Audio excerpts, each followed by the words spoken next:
All right, my name is Paisley Curra, and I'm the Internal Endowed Chair of Women's Studies and Women and Gender Studies, and I'm also a professor of political science. And I am delighted to welcome Dr. Claudia Sofía Garriga-López today to Brooklyn College in our Transfeminism series. Dr. Garriga-López is an assistant professor of queer and trans Latinx studies in the Department of Multicultural and Gender Studies at the California State University, Chico. Her scholarly work is grounded in a critical engagement with activism, public policy, and public health, as well as trans, feminist, and queer performance art and cultural production in Latin America, the Caribbean, and within people of color communities in the United States. So I can say that Dr. Garriga-López is among an exciting new generation of researchers who are moving transgender studies out of its comfort zone.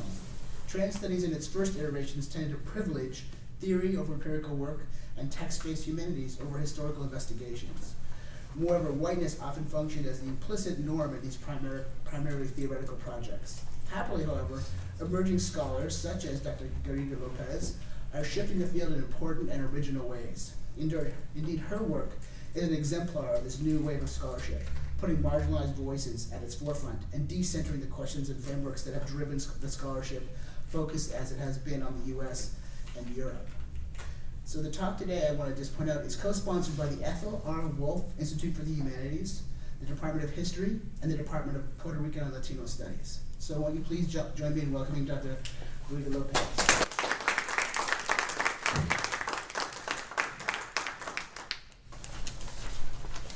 Thank you all very much. Good morning. I guess I would like to start by acknowledging that we are on Lenape land and to give gratitude for being able to be here on this land. Also, my thanks to Paisley Curra for the invitation to be here, and to the Department of Women and Gender Studies, to the Ethel Wolf Institute and the History Department, and a big shout out to the Puerto Rican Studies and Latino Studies Department. And thank you to you all for being here today. It is really an honor for me to be able to present my work. So I heard through the grapevine that you all got advance notes on my presentation. So I will, give some of that brief overview of transfeminism as it emerges from the 1980s to the present, and then do a kind of retroactive look at the decriminalization of homosexuality in Ecuador as an example of transfeminism before it had a name, right? So that's the basis of my presentation for today. And to begin, I'll just say that transfeminism is a form of intersectional feminism founded on the understanding that sexism and transphobia are interlocking and mutually reinforcing systems of oppression. It applies feminist analyses and methods towards the advancement of trans liberation and empowerment. And in the 21st century, transfeminism really took hold as a transnational social movement through a network that combines political activism, scholarship, artistic expression, and radical sex subcultures, which I hope to tell you a little bit more about today. These networks were established and strengthened through several feminist conferences and activist conferences on the internet and through other forms of digital media, and within the circuits of migration and travel to and from Europe and the Americas. So the term transfeminism, or transfeminismo in Spanish, was first articulated in Spain in one of these conferences. They didn't have particularly creative names for their conference, so it was called Feminist Conference. But it was in that period that they first started to articulate the need to include trans women in conversations about feminism. Since those early years, transfeminism has become part of a much broader subculture within Spain that is anti-capitalist, fighting against austerity measures on the part of the government, committed to anti-racist, post-colonial, and pro-migrant critiques of state policies, and has a kind of anti-institutional or leaderless approach, similar to what we saw in the Occupy Wall Street movement here in the US, where rather than kind of there being one clear political agenda, there's this kind of multiplicity of voices and different participants that nobody is one particular leader. Susan Stryker and Talia Betcher's introduction to transfeminism, it's a special double issue of the TSQ, documents how in the United States, transfeminism was coined by Diana Curvant and Emi Koyama in 1992 in the context of their intersectional work on trans, intersex, disability, and survivorship of sexual violence.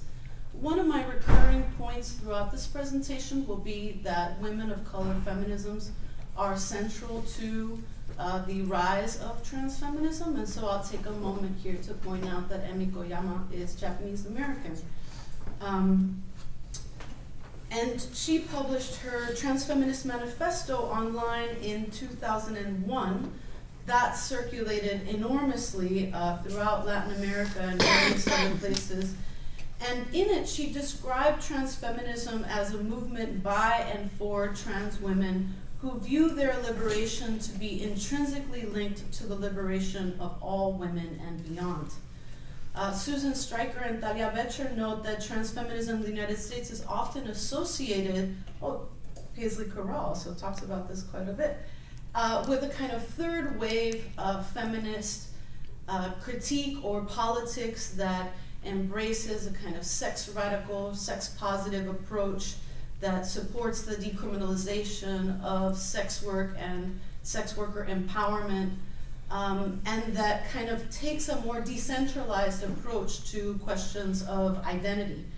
And also a different relationship to kind of marginalized body types, right? And here perhaps we're speaking more specifically about racialized bodies, trans bodies, kind of the FAT movement being a part of transfeminism within also a performance studies, a performance and what they call a post-porno, which is basically when you kind of appropriate and subvert the medium of pornography so as to kind of push back against the overwhelming force of the kind of hegemonic pornography that is so influential to people's day-to-day experience of their sexuality. But I think beyond that kind of very straightforward position on what is post-porno, I think that post-porno is the development of a sexual subculture very closely tied to performance art, very closely tied to the kind of squatter movement, polyamorous love, and various other kinds of non-normative expressions of gender and sexuality. So that would be a kind of brief definition of post-porno, and because of the connection between Spain and Latin America, the travel, the digital connections, the kind of circuits of travel to these conferences, post-porno is very much a feature of transfeminism throughout Latin America as well. Transfeminism often develops in close relation to advocacy for sex worker decriminalization and empowerment on account of the widespread labor discrimination that often pigeonholes trans women into sex work.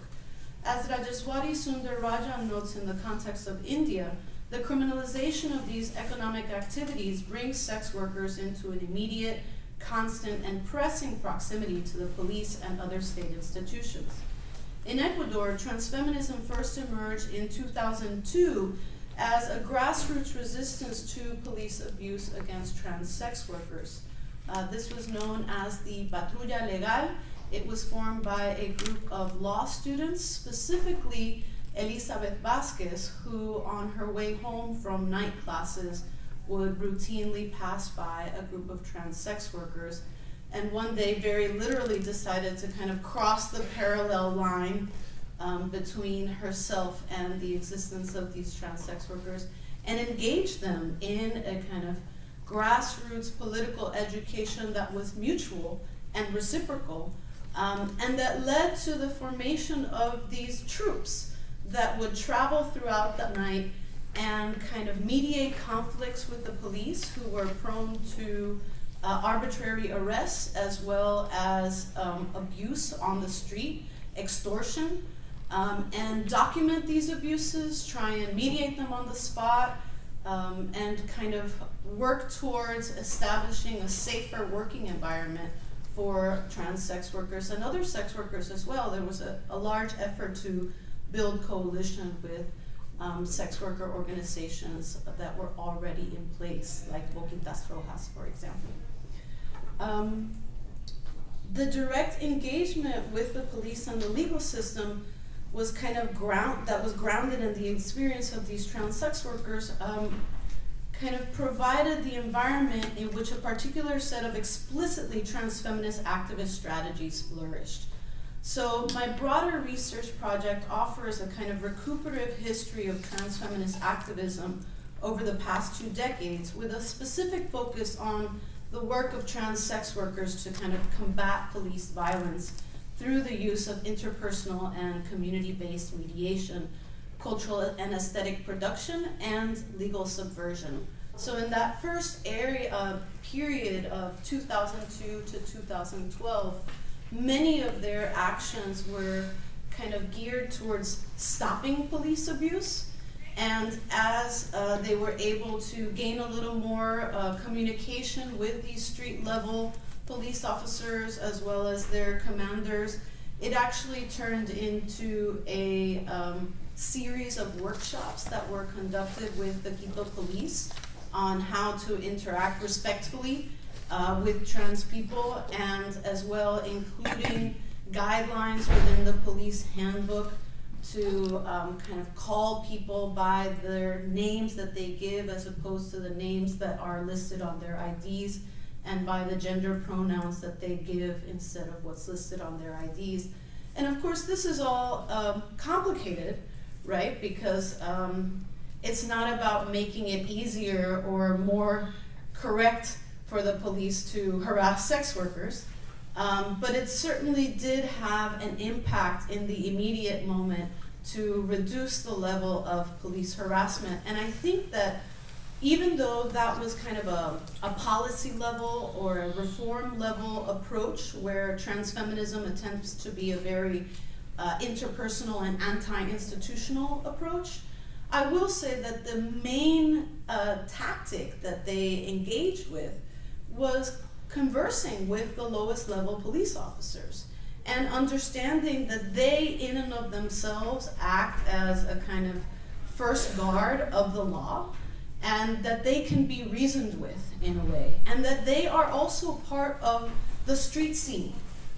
So even though it was a kind of institutional approach, it was one established through a kind of interpersonal mediation. So that was really recurring within the work of the Patrulla Legal. So one of the first organizing efforts of transfeminist activism in Spain was a call to eliminate transgender and gender dysphoria as a diagnostic category within the field of psychiatry, specifically that DMS book. So the campaign to depathologize trans identities, which started in 2006, was the impetus for a formation of a larger network of activist organizations across different countries. And the rejection of psychiatry as an institution where trans people are pathologized led to a kind of broader rejection of party politics and rights discourse as a source for empowerment. So as a result, it's not unique to Ecuador, right? Transfeminism often strategizes within a kind of micro-political framework that prioritizes grassroots activism and cultural and aesthetics practices, as well as interpersonal and community mediation over and above government interventions and legal reforms. Moreover, this demand for kind of gender self-determination led to a kind of parallel call for the kind of absolute rejection of surgical interventions that are often imposed on intersex children. So not only was it about kind of access to hormones and surgical interventions for trans and gender non-conforming people, but the call for gender self-determination was also a call against interventions on intersex children. Transfeminism congealed as a transnational social movement beginning in 2009, again with this Conferencia Transfeminista, Transfeminist Conference. And during this conference, the attendees drafted the Manifesto for Transfeminist Insurrection, which was read aloud at the end of the conference and also published simultaneously on January 1st of 2010 on a wide range of different online platforms. If you look for it today, you will probably still find it on the Cuban government's website, because Fidel Castro's daughter has been a very strong proponent of transgender rights within her country. This manifesto represented the formalization of principles that came into being as an integral part of the Spanish political subculture of post-porn and anti-capitalism. Lucia Egaña and Miriam Solá describe how following this pivotal conference, there was a kind of, the stage was set for a wide range of subversive activist projects. They say, little by little, transfeminism has woven a network between groups within and beyond Catalonia, working through such questions as pornography and sex work, trans depathologization, squatting, migrant resistance, economic precarity, the critique of state feminism, the institutionalization of the LGBT movement, open source software, copyleft, Creative Commons licensing, anti-surveillance and data obfuscation strategies, self-training and peer-to-peer education that allows for more access to technology for more kinds of people who have been excluded from it, and performance and the body, end quote. In this respect, transfeminism encompasses much more than the inclusion of trans people within feminist politics or their depathologization in the field of psychiatry. It is an epistemology, a theory of knowledge and power that guides a diverse array of transfeminist activist political practices. Sayak Valencia, a Mexican transfeminist scholar and activist, identifies 4 central lines within transfeminism as a kind of global network.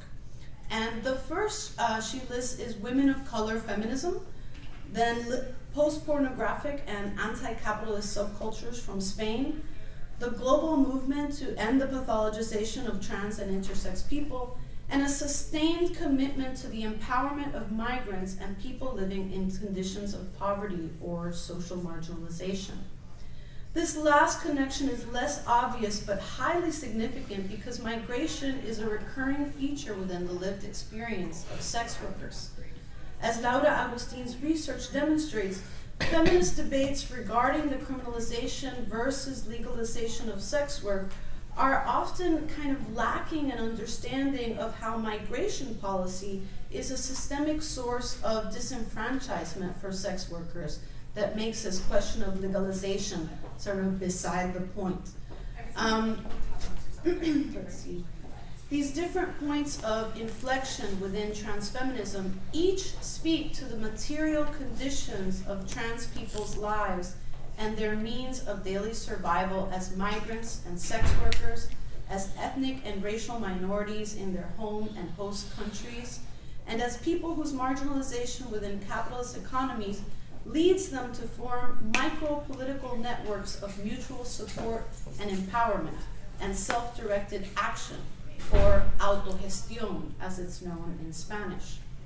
So this developmental arc, right, from transfeminism as a politics that's kind of focused really solely on trans inclusion within feminism, to transfeminism as a kind of epistemological lens that organizes around a much broader range of political issues, is what Aren Aizura refers to as a turn to move the prefix trans in a kind of anti-identitarian direction that is still very much grounded in people's embodied and lived and material realities without kind of centering any one identity over another. And let's see, maybe we can move on to a slide. Another way to conceptualize this expansion of transfeminist praxis beyond trans identity is to attend to what Stryker and Betcher call the tremendous worldwide effect of intersectional feminisms promulgated by US feminists of color in the 1980s. So here I want to point out something that Chela Sandoval pointed out already in the 1990s, so I won't pretend to be original in saying this. But if you look at the titles of the work by women of color authors from the 1980s, you'll see recurringly, right, this bridge called My Back, Sister Outsider, Borderlands, La Fronteras, All the Women Are White, All the Blacks Are Men, but Some of Us Are Brave. Women of color exist in the interstices of the kind of hegemonic categories of people of color or of woman, right? And from this kind of early stages had been really rejecting the binary of woman and man as enough to account for their experiences, given their race, class, ethnic status, and therefore understood that there had to be at least a third gender to account for the lives of women of color. And I often think of Gloria Anzaldua's quote, this is my home, this thin edge of barbed wire, as that kind of slash mark between man and woman. And furthermore, she writes in La Frontera, Borderlands, La Frontera, about how what feels oppressive to her is not the existence of male or female or masculine or feminine genders, but the kind of obligation to have to choose one or the other. So I really want to point again to even as far back as somebody like Polly Murray in the 1940s to say that people of color, women of color feminists have been central to a kind of intersectional feminism that includes trans people and has a very broad and capacious vision. And so one of the things that I argue repeatedly is that even though I'm giving you this kind of chronological order of here's where transfeminism started, and here's the next place where it was said, and here's where some publications are about it, in reality, transfeminism is kind of like a naturally occurring phenomenon, right? Wherever trans people see feminism as a useful analytic and political tool for liberation, that's transfeminism. Where we have seen the history of trans people be in the leadership of feminist, queer, and LGBT movements, that's transfeminism. So we're giving it a name now, but it's something that has existed for much longer. And I guess from there, I would like to just begin this kind of retroactive look to the work of Coccinelli, which was an organization that formed in 1997 as a result of a scandal that happened when a police raid occurred in a kind of rich and well-to-do neighborhood that was having a trans kind of beauty contest. And so I think they were perhaps used to raiding, extorting trans people, but kind of messed with the wrong group. And it became a national scandal, and suddenly something that people were unaware of, including and many times the police, was that there was actually in existence a penal code from way back in 1905 that criminalized homosexuality with jail time of up to 4 to 8 years. So when the police were routinely harassing people, they were not using this law, right? They were already used to being able to brutalize queer and trans people on the street without needing some formal law. But this law kind of came into light, and this group of trans sex workers that chose the name Coccinelli decided to begin to organize to try and kind of repeal that law. And what they chose to do was to petition the Constitutional Court to say that this penal law was unconstitutional. And in order to do that, they needed to collect 600 signatures, but they set out to collect 1,000 because they anticipated that the government would try to discount many of the signatures. So these signatures were not just like, hey, sign here, right? People had to hand over their state ID. Their state ID had to be photocopied and taken alongside with the signature.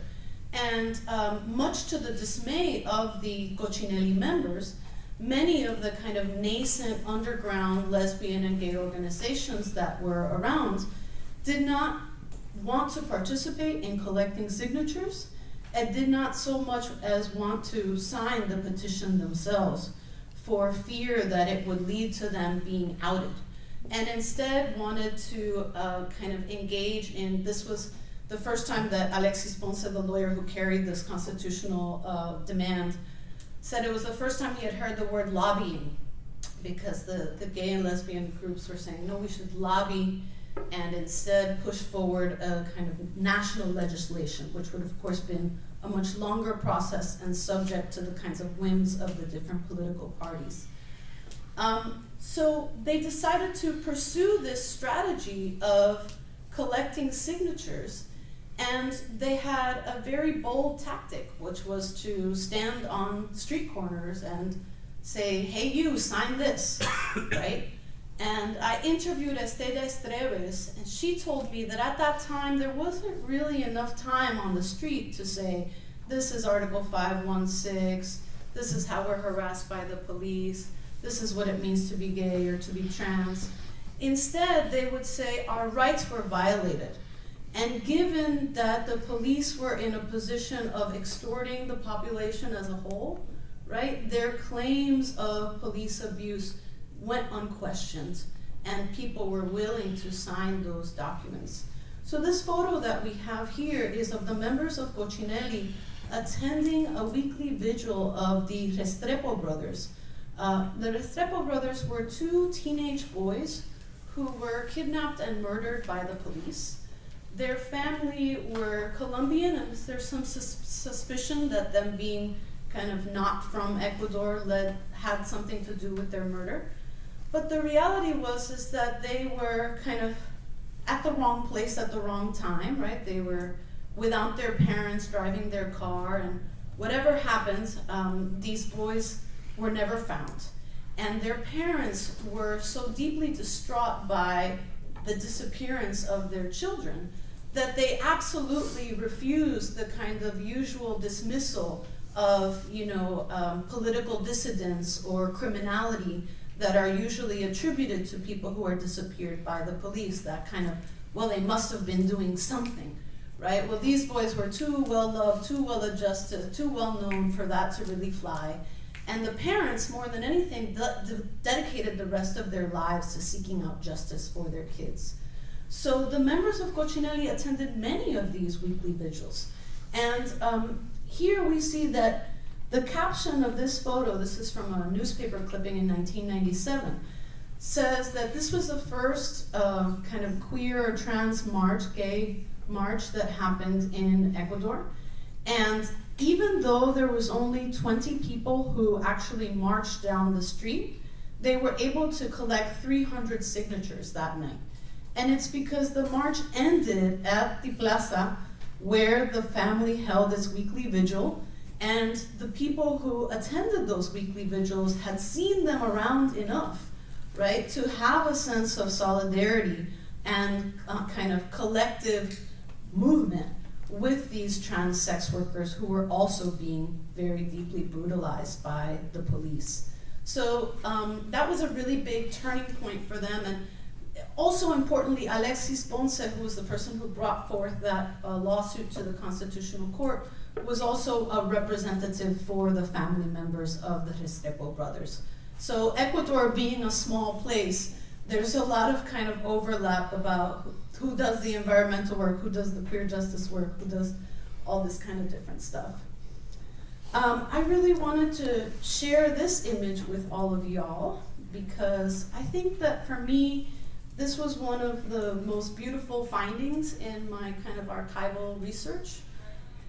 Here, I think we see what Ntozake Shange calls a laying on of hands, right? The kind of almost unbroken chain of contact between people who are sitting on each other's laps, holding each other's hands, arms around each other, and that this meeting is being held in a beauty parlor, right? So rather than thinking of beauty parlors as spaces that reinforce sexist stereotypes or aesthetics about women, instead understanding beauty parlors were also some of the few spaces available for employment for queer and trans women, and that in those spaces they were able to organize, that those were spaces where their beauty was celebrated as opposed to shunned, and that in these kinds of, this is actually how they would dress to go to protests as well, right? So Estrella Esteves noted that wherever she went, she was in a miniskirt and heels, and his name is Alfredo Cabral, notes in his memoirs, right, that they would come out in bikini tops to different protests and stuff like that, so that lipstick and signs of femininity became also signs of protest and resistance in ways that I think were really important to kind of note. Let's see, what else can I say to you about this? So, these varied examples make evident that transfeminism does not conform to a single ideology or practice. Instead, its political dynamism lies in its function as a contingent and context-specific epistemology. It is both transnational and micropolitical, intimately tied to specific material needs of trans people, and also capacious enough to include broader struggles for social justice. Consistent with the Latin origin of the word trans, which means to cross, transfeminism can be thought of as a feminism in motion, a movement that is continually transforming margins into centers, if we can use bell hooks' imagery. So this is the global context in which transfeminism takes hold as a mode of politics. But I would like to reinstate that even though there's this mode of politics that is formal, then there's also the kind of naturally occurring acts of solidarity and kind of productive uses of feminism. Yeah, I feel like those were some of the last things I wanted to share with you. There is, her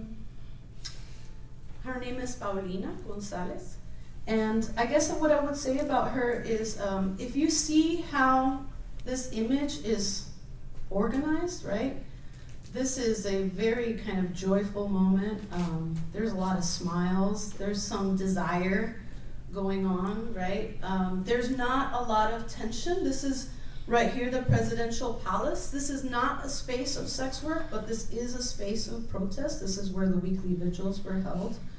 And I guess I want to say that when these trans sex workers realized that the lesbian and gay organizations would not help to collect signatures and would not sign the signatures themselves, they decided very consciously to kind of reach out for support from straight men, right? From the very straight men who desired them, who were drawn to them, who they interacted with freely on the street, on different streets, but perhaps very similar kinds of flirtatious interactions. So again, the willingness to kind of mobilize sexuality and seduction towards empowerment as opposed to a more rigid conception of how you do consciousness raising, and also kind of that kind of guerrilla warfare of, you know, getting what you need by any means necessary, as opposed to waiting for these broader legislative processes to offer up freedom. And I can certainly say that when I did my research on the gender ID law that was passed in January of 2016, I can tell you that when it was initially proposed, there was a vision for a gender for all, right? A sense that each of us would select our gender identity that would be shown on our IDs. And by the time it was done kind of going through that legislative process of debate, it was an ID that required 2 witnesses to testify to your gender identity, created a new separate ID for transgender people, and also kind of listed them not as kind of masculine or feminine, but maintained the category of sex within the ID, right? And turned it not into M or F as it used to be, but hombre or mujer, so like really spelling out this gender category as a biological term in a way that felt very bittersweet for the activists who were working towards this since the summer of 2012. So I really see that contrast, right, in terms of the ways in which trying to incorporate oneself into the formal legal strategies of achieving formal rights can really be challenging and an energy drain, and perhaps one of the great things of transfeminism is to see all the various aspects of legal subversion strategies that they have engaged in. Thank you so much.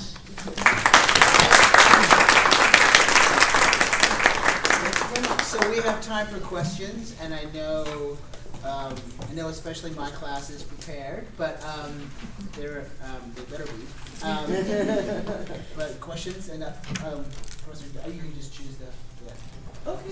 Yes. I really like the part that you presented about like using sexuality to like get what you need. Is there like more information? Like, do we know how many like straight men signed the documents? Like, you know, because like in this picture you can tell there's a lot of like, and they're like looking at her, like they're very interested in her in a sexual way. But do we know like the numbers behind that?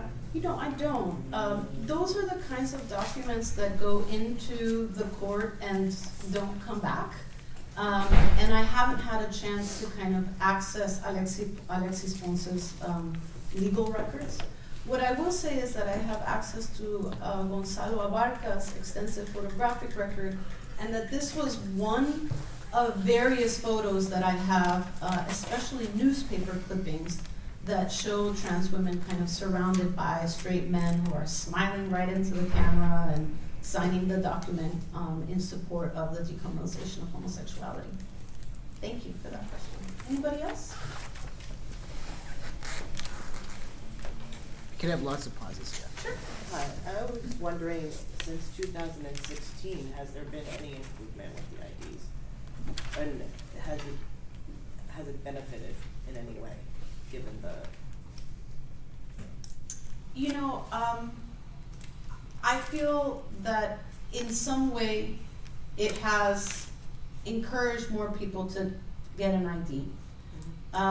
In another way, before this ID law was passed, it was already possible for you to change your name according to your gender identity. And now when you change your gender, you have to change your name, and if you change your name, you have to change your gender.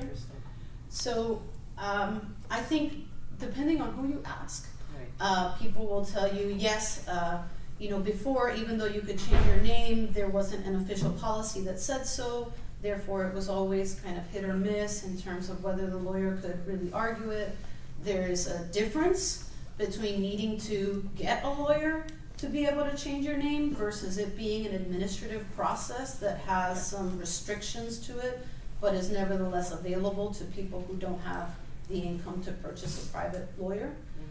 So I would say it's been a really mixed bag in that regard. Thank you. Yes, another question. Yeah, I was wondering, so in like working off that question about the IDs, I know that, for example, in California, even if you're not changing your gender, but you're trying to change your name, the ID laws like require that you have like proof from other people, like similar to what you were just describing, where like you need like 2 witnesses to say that yes, this is your gender and this is your name. And so like, do you see these similarities in some of the United States like ID laws? Because like even for people that are not changing their names for gender, for reasons regarding their gender, like it's still, there's this interesting like want to like not let people express themselves how they feel they'd like to.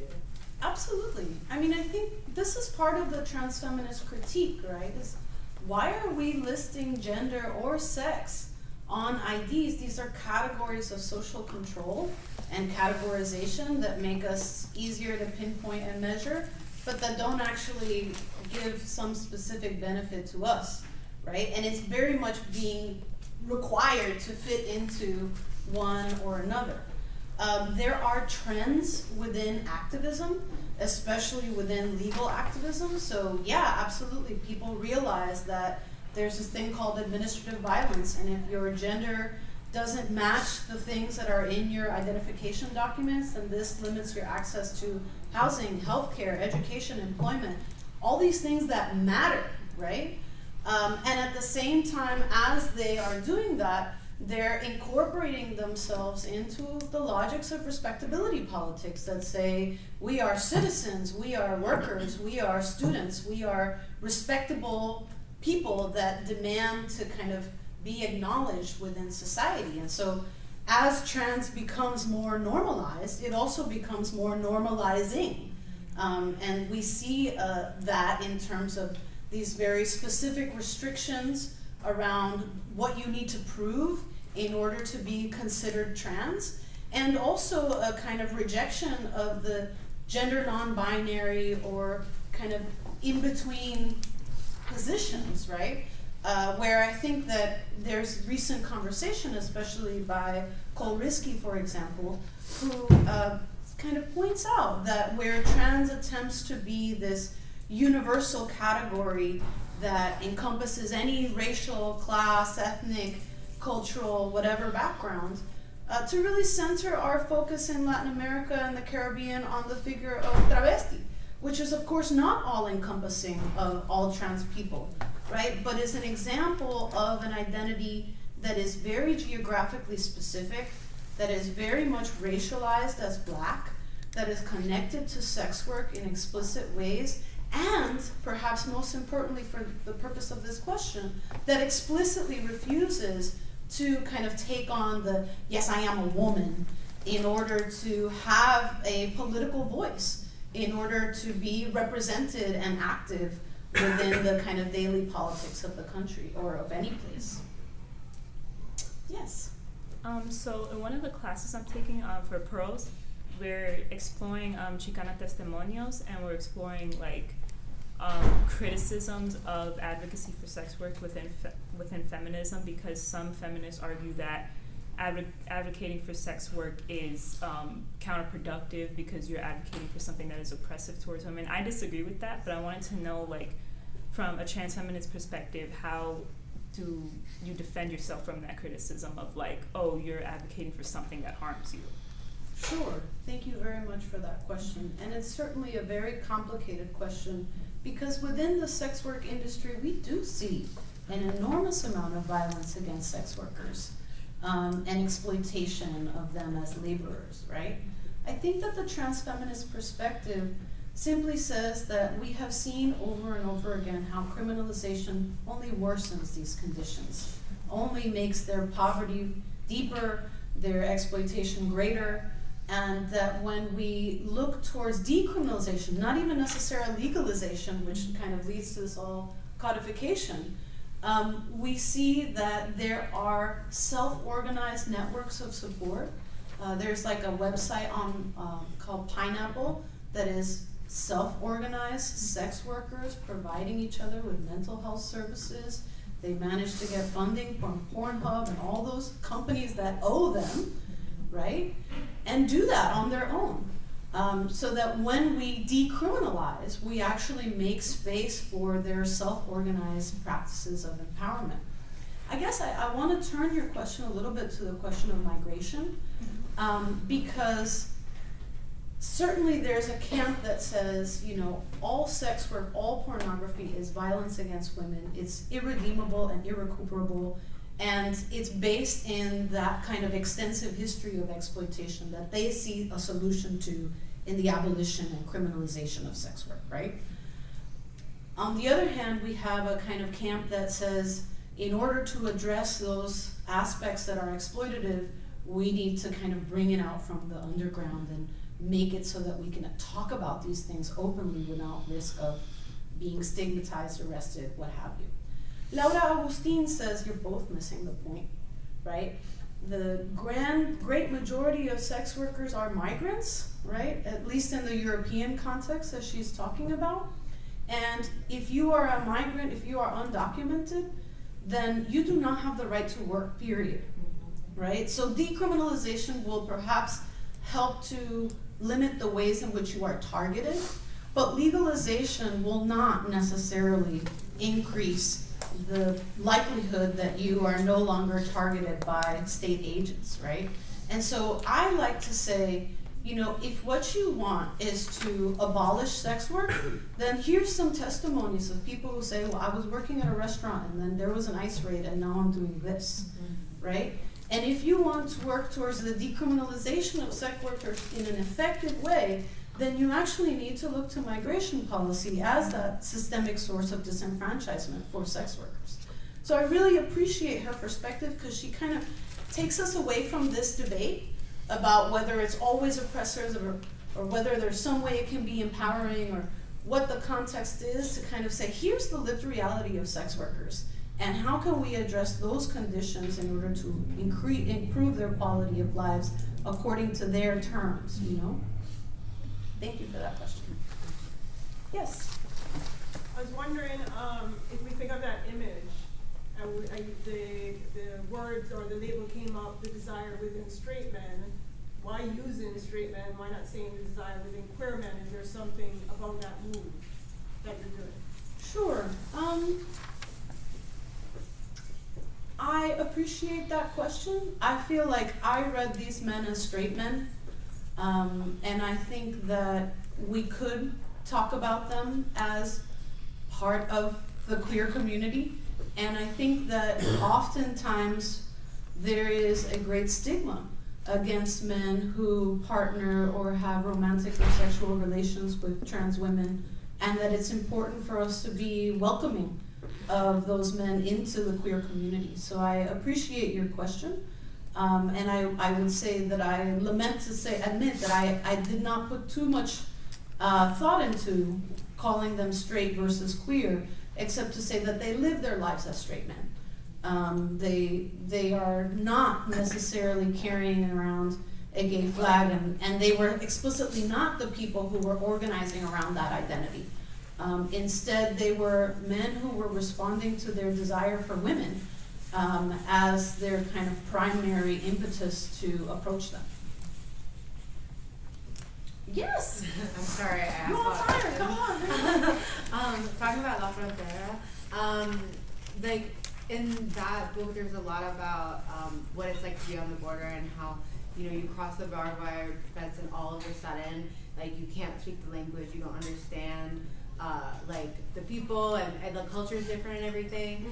And so I was thinking like about that, and then for example like in a trans lens, I think it's really interesting in that you know, it's kind of like once you cross this barrier of like people looking like marginalizing you because you're trans, you are able to get things done, like in this picture where it's like they're not thinking about if she's trans or not, they're thinking about like she's a woman and they desire her, and they're still able to like you know, like cross that barbed wire fence where it's like sometimes straight men can be very like violent towards trans women. They're able to cross that barbed wire fence to like affect change and to like get what they need done. And so I think it's very interesting, like with this photo and this story of how like being able to approach straight men in a way that's like, on one hand it could be very violent, but then on the other hand there could be like a payoff. Yeah. I think it's just very interesting. And how much they're already accustomed to that, you know, as trans sex workers, street sex workers, they're already accustomed to that. This could mean, you know, a big payoff, or it could mean great danger.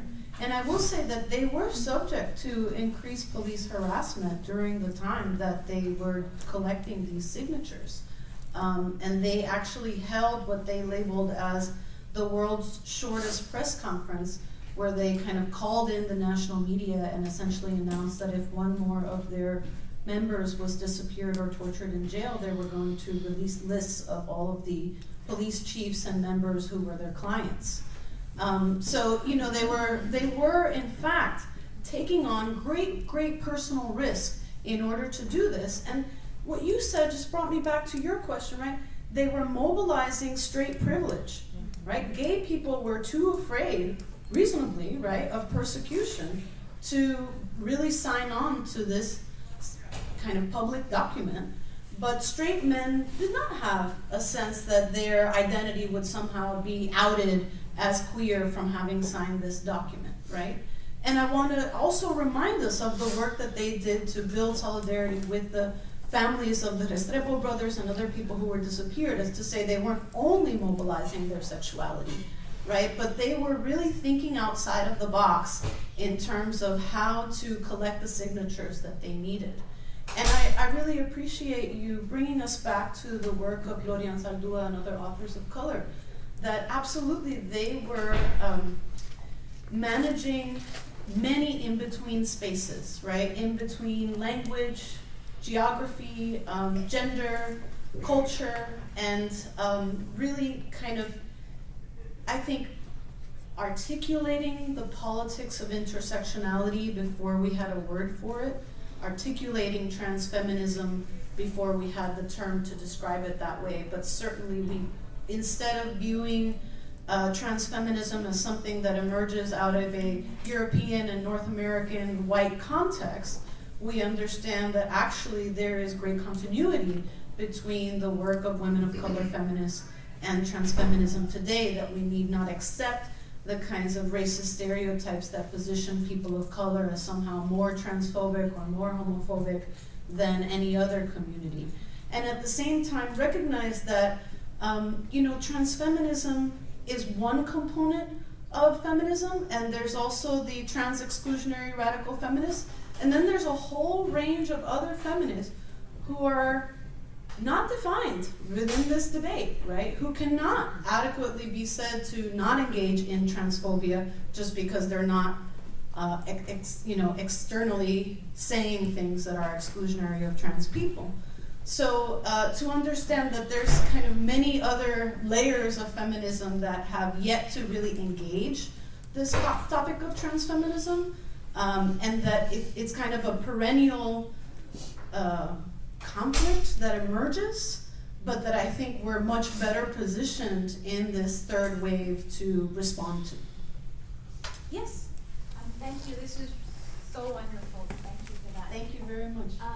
Along those lines, actually, one of the things I really, from what I know of third wave feminism that I really like, is that insistence, especially in sort of feminists of color, of bringing your community with you, right? It's sort of that effort to sort of work within your communities, not reject that, but to sort of say, I want my community to change and accept me, right? And I'm wondering, in this particular context, what kinship networks did you see activated? So in terms of the organization, right? Did they work with their family networks? Did they work within those particular, networks to mobilize support? Or what is their, I guess basically, what is their relationships with their sort of birth families? What is sort of, and was that a resource, or was that something that they weren't able to draw on? Thank you so much for that question. So it's not in either of the texts that many of you read for today, but there's a different section of my book manuscript that talks about a documentary film called Angel, that focuses on precisely a former member of Cochinelli who used to fist fight in the street with the police and moved to Europe, right, so that she could make more money and could support her family, right? So what we see is her finally obtaining her visa in Paris and coming back to Guayaquil to kind of check in on all of her family members whom she has been supporting for the past 4 years. And we see a very complex relationship to her gender identity. She, for example, put her brother through police school. So he's a police officer, and she supported him and his family for a whole year in order for him to be able to cover that. So again, kind of refusing that distinction between trans women and the police, and understanding that they are part of the same communities in significant ways. but also kind of being expected to maintain the family on the basis of not being a father and head of the household, and therefore kind of experiencing a sense of being taken advantage of by their family members in a way that's not unfamiliar to people who send money back home, but a kind of feeling that they were unable to kind of move out of the extensive poverty that they lived in. And I guess I would say what I noticed about that was that precisely Angel's transition is what enabled her to move, enabled her to raise an enormous amount of money. And when you look at her brothers, one is a police officer, which is about one of the best jobs that you can get if you are low income, low skill, and the other one's just unemployed, right? And so you see the kind of lack of upward mobility and the ghettoization of Black people in these specific communities in Ecuador, that for some reason or other, it's precisely her gender difference that enables a kind of exit from that space that she nevertheless returns to and stays very connected to, despite kind of ending the film with this sense that she can't really come back until she's done kind of building her home and able to come back here and kind of come back to Ecuador and retire. But also seeing her sisters move with her to Paris and them also engaging in practices of sex work and illicit economies. So again, refusing those distinctions of like trans women sex workers, when in reality many migrants engage in sex work as a way of kind of stepping stone and as a way of having a concrete way of paying back significant debts that are incurred during the migration process and all of those things. So I hope that that kind of vaguely answers your question in terms of it's very, they are very close relationships, but they're also very strained and not necessarily something that you could just categorize as supportive. What I will say is that her family was completely not scandalized by her sex work, right? And completely like understanding that this was a practice, a viable practice of economic survival for herself and for her whole family. So that felt like a moment of saying, yeah, maybe it's not about having, you know, anybody speak directly into the camera and say, yes, I support my trans sister, but it was about a kind of day-to-day, unbothered and unscandalized acceptance of her. Thank you. One last question? Yes, go ahead. So I know that like with trans women, they weren't able to call upon the gay community to help them get the signatures. Yeah. But I was wondering if they were able to call upon like trans men to help them. Thank you so much for bringing up trans men, right? So often they're left out of the conversation. Giovanni Jaramillo was a member of one of the lesbian and gay organizations that was organizing to decriminalize homosexuality through lobbying efforts. He and others have insisted that those combined efforts were really what led to the change, because that lobbying was in fact kind of changing political perceptions. But what I would say to speak to your question is that trans men really enter the scene of transfeminism in Ecuador in 2002 with the formation of the Legal Patrol, where Elizabeth Vasquez, in the second iteration of the patrol in 2003, made a very conscious effort to reach out to trans men and incorporate them as paralegal kind of community mediators of conflicts with the police. So that's where they really come into prominence as visible members of LGBT and queer activist spaces, but that's also where we saw much more community building among trans women and trans men. So both romantic and kind of personal relationships, but also long-term activist coalitional work between trans men and trans women, and increasingly the organization of trans men's groups on their own, kind of cultural dance groups, and putting on different performances throughout the year. So that's the kind of way in which trans men fit into the story of transfeminism in Ecuador. In the context of many other Latin American countries and Spain, of course, trans men have been longtime participants within feminist movements. And so despite the kind of different tensions that that might kind of bring about, I think that when transfeminism has really emerged, they've found a place for themselves there as well. All right, well, can we have a round of applause? Wait. You can't ignore the chair of Puerto Rican Latino Studies, please. Of course, yes.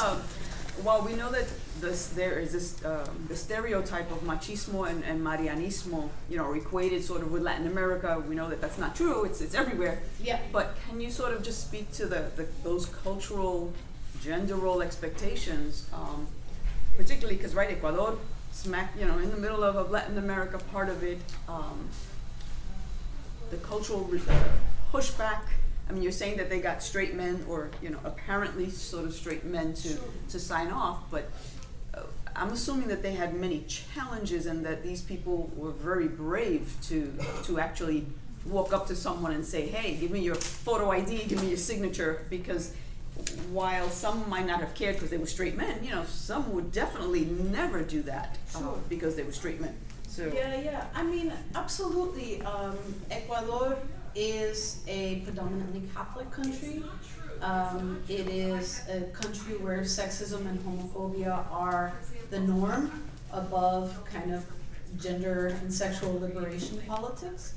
I will say though that they had the wave of public sentiment on their side, because people were increasingly feeling that the dictatorship had not ended, and that the police were out of control in their extortion of the population and in their brutalization of people on the street and in other spaces. So I think that rather than attributing a kind of shift in gender and sexual perceptions within broader Ecuadorian society, there was a sense that police couldn't keep doing this. And there was also, I believe, an understanding that this was part of a broader global trend, right? And this is something that Ecuador and other countries struggle with quite a bit, in terms of, this is what they're doing in the North, this is what they're doing in Europe, this is what they say is the advances in social rights and human rights, and so then we should probably do this, right? And soon after the Constitutional Court decided in 1997 that it was unconstitutional, Article 516, the following year they included homosexuality, sexual orientation, as a protected category within the non-discrimination clauses of the Constitution. So I think that there was a way in which the law was a little bit ahead of the culture and pushing cultural shifts that kind of took hold later on. Thank you for that question. Thank you very much.